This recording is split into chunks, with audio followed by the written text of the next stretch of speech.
We are talking to Kruti Lalan today. She has graduated in psychology from the University of Mumbai.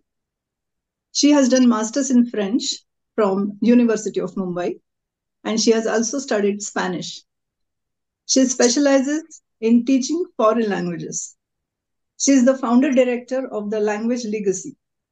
She is also a poet, translator, and book reviewer. She writes insightful articles about language learning.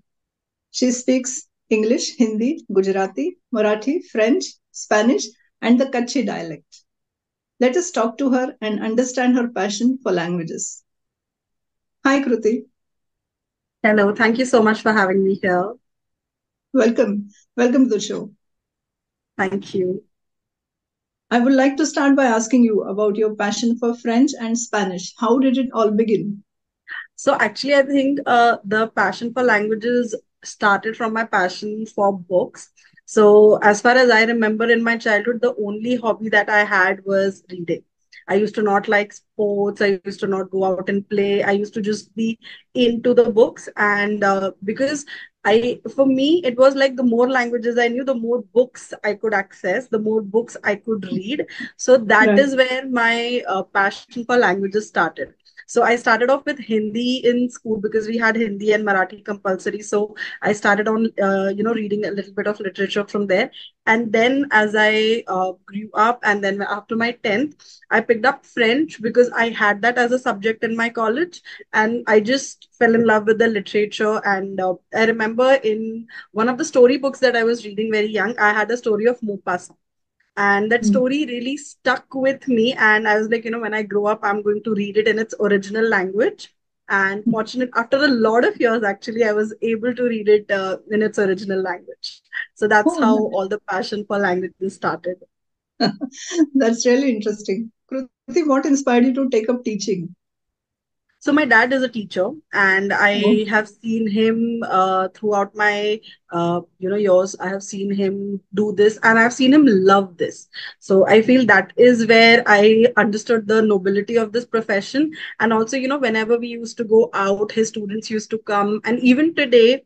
I think it's been it's been over 35 years that he's been teaching. And even today, I get messages from people, like, how is sir? How is he doing? They still remember things about him that happened so many decades ago. But I think that is something that really motivated me to take a career where I could make a difference, and I could work on my terms as well. So it was a win-win for me, working on my terms plus being able to do something that people would remember for a long time.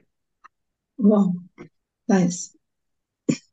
How does your graduation in psychology help you while teaching? A lot actually, because it Mhm. helped me in learning first, in learning the language. So because when I did psychology, we used to learn how memory works. We used to learn, how many hours should you study, when should you study, how should you divide your study so that it gives you the best results. So that psychology helped me understand the study patterns better, and I can apply the same when I'm teaching someone else. So I similarly I suggest them that this is how you're supposed to study, or you should take breaks, you should study before sleeping. It really helps consolidate all the information. So that is how psychology helped me in learning as well as teaching the language.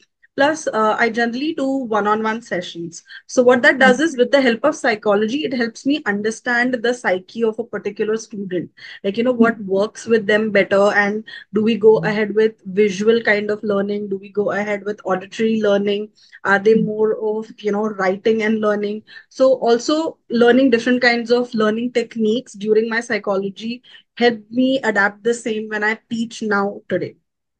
Oh, wow. So, what teaching methods or strategies do you find most effective while teaching foreign languages? One such, I really find contextualizing the information, the vocabulary, Okay. and also Mhm. explaining them in an Indian language. So, Okay. if I had to give an example to you, whenever we are doing French pronunciation, I ask my students to take notes in Devanagari. Oh, is Now, it? Okay. yeah, because English does not have the same phonetics, but Indian languages do. So whether it's Marathi, whether it's Gujarati, or it's Hindi, these are the three languages that I know how to speak. So if the student is also comfortable with that, I ask them to take notes of pronunciation in Devanagari. So Mm. that makes them quite independent after a while, because once the notes are ready, they can study by themselves. They don't have to rely on either Google or on my Mm. pronunciations as well. They are very self-sufficient in that sense. So that is one, one strategy that I really like to use while teaching Mm. languages. Another strategy that I really love and that I used when I was learning Spanish was to start talking to oneself in that language. It sounds Oh. very bizarre, it sounds very weird, I understand at the beginning, but when you're talking to yourself in any language or any target language, you're the most honest at that point. Like, Mm. there is no barrier, or you're not trying to impress anyone or anything. You're Mm. just bare out there. So this really helps you understand where you stand. Plus, Right. because you talk to yourself about so many things, you realize, okay, Mm. I know these words, I don't know these words. This vocabulary is strong, this vocabulary is not, or, Mm. I am comfortable with this. So this really helps me also when I study now. And this is some strategy that I use for students as well when I ask them to go ahead with the languages. Okay, this is really important. You are addressing to various syllabi of various boards. So, Correct. how do you, make sure, or how do you study these uh, syllabus? Okay. So I cater to most of the curriculums that exist, including the IGCSE, SSC, CBSE, etc. So having studied in SSC, it gives me a brief understanding of how the system was when I was studying. So that makes Mm. it really easy. Similarly, IGCSE pattern is very similar to what DELF pattern or DELE pattern is. So Okay. DELF and DELE are the international exams that you give for French and Spanish respectively. So Okay. the pattern is very, very similar. So it helps Mhm. me integrate the same strategies that I use for those students here. So that helps me keep these two separate. As far as CBSE, ICSE are concerned, their curriculum is very straightforward.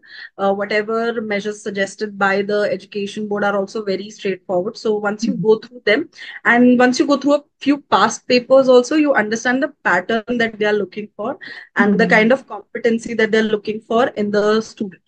So it becomes easy to integrate that kind of learning and that kind of teaching when I teach that particular group of people. Okay. Nice. Can you share any memorable teaching experiences? Uh, there are many, but I remember one specific where I was teaching this particular girl, and she used to absolutely not like English. And Okay. she would just cry every time there was a teacher there, and she used to just run away. So this time, her mom decided that she would drop her at my house. That way, at Okay. least she'll be forced to, sit for an hour, and then she Mm. would see how it goes about. So I started off with talking, she was just like 5 or 6, so really not that old, but they do have a very higher expectation of language from there. So I was sitting with her, I was talking to her, and I made her do some reading, some writing. We spoke a lot about what she likes, her favorite stories, and in similar way, she did her a creative writing. So basically, Oh, we okay. imagined a fairy tale, and I asked Mhm. her what would she do if she was in that place. So Wow. it was so much fun for me, for her. And then when she went back home, the first thing that her mom does was text me that she's really looking forward to come back to class tomorrow, even though we did not have a class the next day. But she was really eager for that. So I think that is the moment where I felt that yes, I'm doing something right, and I'm on a good path of teaching. How do you stay updated on developments and best practices in education? So doing a lot of attending a lot of workshops or seminars that are Mm. being provided. Also, we have a lot of material available online, whether it is recorded webinars, recorded seminars, or even Mm. free courses that are available for teachers in English, French, Spanish, all the three Mm. languages. So Mm. once in a month, I reevaluate all of these. I go through a few of those websites and I check if there's Mm. any new development that I should know, or I keep on a tab on the social media of these particular, like there is any textbook company that is there, or if there's the official education board of Mm. that particular country. So that really gives me any insight if they have introduced something new for teachers, or if they are sharing something insightful for the teacher. So that Mm. helps me keep in touch with it on a regular basis. Okay. You're a translator as well. So, which Yeah. domains of translation particularly interest you? I really like literary translation because it is definitely difficult because we have to understand the text first and then try not to take away the essence from the Mhm. original text. But I love literary translation the most because it makes me feel like a writer for a while. So it's like vicariously, I'm living my dream of being a writer and just through the mode of translation. But that is something that I really like.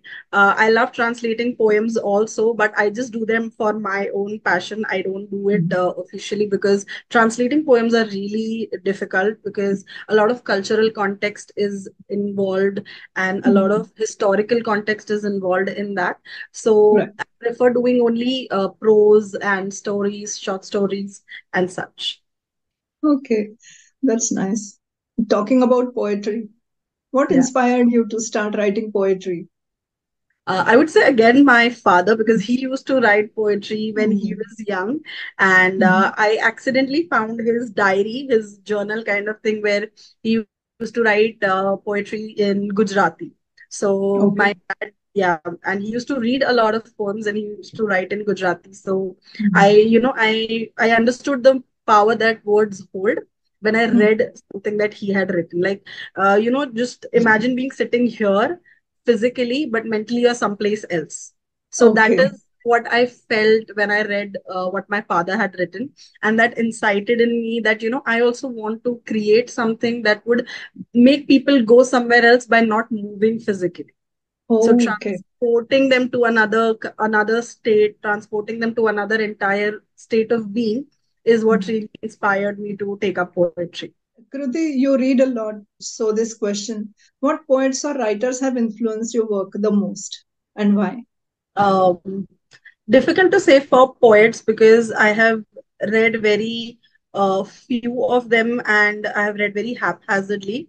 I do remember being influenced by Kabir ke Dohe when I was young. So in school, for an entire grade, we had Kabir ke Dohe as the literature part in Hindi, and I was really influenced by the rhythm that it created, by the Mhm. play of words that it created. So that is one thing that I still carry with me today. I remember vividly the tone, the rhythm that Kabir uses for the dohe. So that is for poet. For writing, a lot of writers have left a little mark, but I do like Murakami's writing. I love how I feel when I'm reading it, and that is somewhere I want to reach. Like I want people to feel that when I write something. So you can say that it's kind of like an inspiration. He's an inspiration for me to reach that kind of writing. I also like in Indian authors, I also like Amish a lot. And I what I love about his writing, his is narrative. So he takes Mhm. mythologies that are there. We all know about them. We've grown up, maybe our grandparents telling us, or maybe just otherwise knowing. But his Yeah. retelling of those narratives, it's something Mhm. that would just click in you something. And then you Mhm. can't leave his book till you are done, till the entire series is over.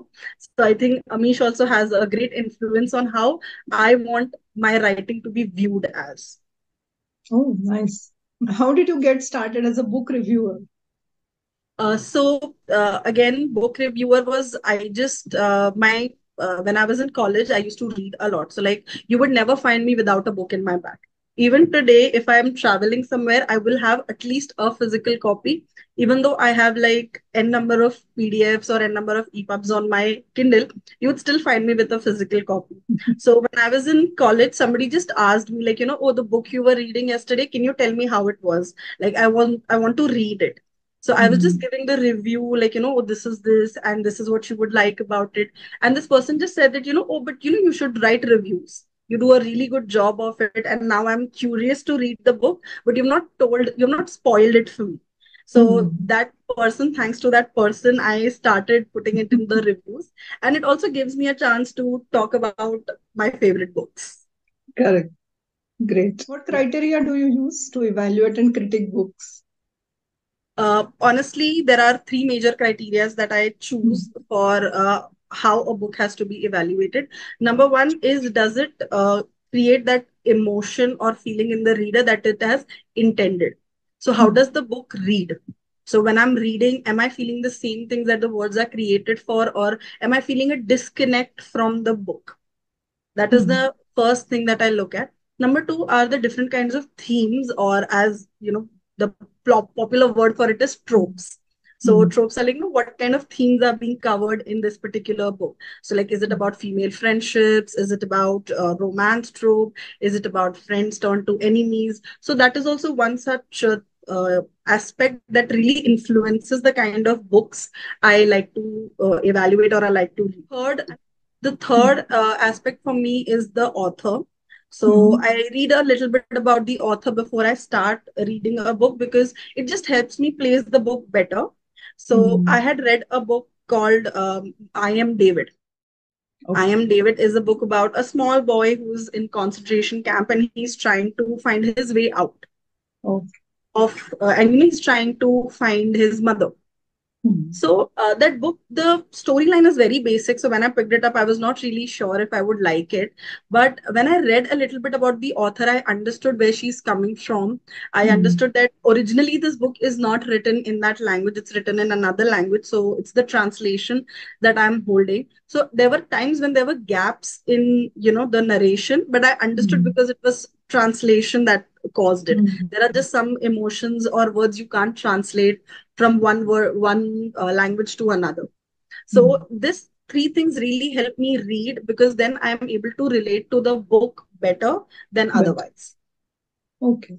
How do you stay updated on new releases and trends in the literary world? So I do have a book. How do I put it? I do have a bookstagram, if that Okay. makes sense. So Yeah. bookstagrams are basically Instagram accounts that are dedicated solely to books. And I do Mhm. have a bookstagram, and I've recently released a book club that I Mhm. want to transform into a physical space for people to come and like-minded people to come talk over a cup of coffee or a tea. So that is how Lovely. I stay updated. What do you believe makes a book memorable or impactful? Many things, but I feel one thing are the words. There are these, there are just some catchphrases, there are just some lines in each book that really hit you. Like, Mhm. doesn't matter what the situation, but there are just few things that stay with you. And I Mhm. think that is what makes a book really memorable. That Mhm. for someone like me who reads a lot, I end up forgetting what a book was about in, like, let's say a month, because I've already read Mhm. like 7, 8 books in the meantime after that. But there are just some things, some lines about that book that just stick to you. And that's what really makes a book memorable for a reader like me. Okay. Yeah. Do you plan to author a book yourself? I do. I definitely do. That's Wow. been Okay. one of the things in my bucket list since I was a child, that I want Okay. to write a book of my own, maybe co-author it, maybe just do it myself. But that's definitely on the top of my list. Fantastic. All the Yeah. best for that. Thank you. And which other languages do you plan to learn? I definitely plan to learn Italian because Mhm. Italian is very similar to French and Spanish. So I was recently watching some series in Italian and I was able to understand the whole of it without translating. Like, I Mhm. understood globally what it meant. And Mhm. with the subtitles, it was more of a help because there's a lot of influence of Spanish, there's a lot of influence of French, and sometimes you just make out like, okay, this is what they're trying to say from the context. So I would definitely want to take up Italian the next. Wow, great. It was lovely talking to you. Thank you so much. It was so great to be here and being able to share something about my passion to people who are similar to me. And, just being able to talk about books brings a very wide smile on my face, as you would have observed throughout. I smile the wide when I'm thinking about books or reading books. So that's something a lot. And thank you so much for giving me the opportunity to talk about it. You're welcome. And you have a good day, and I wish you all the best for your future projects. Thank you so much. Wishing you a good day too. Thank you, Kruti. Bye bye. Thank you. Bye bye.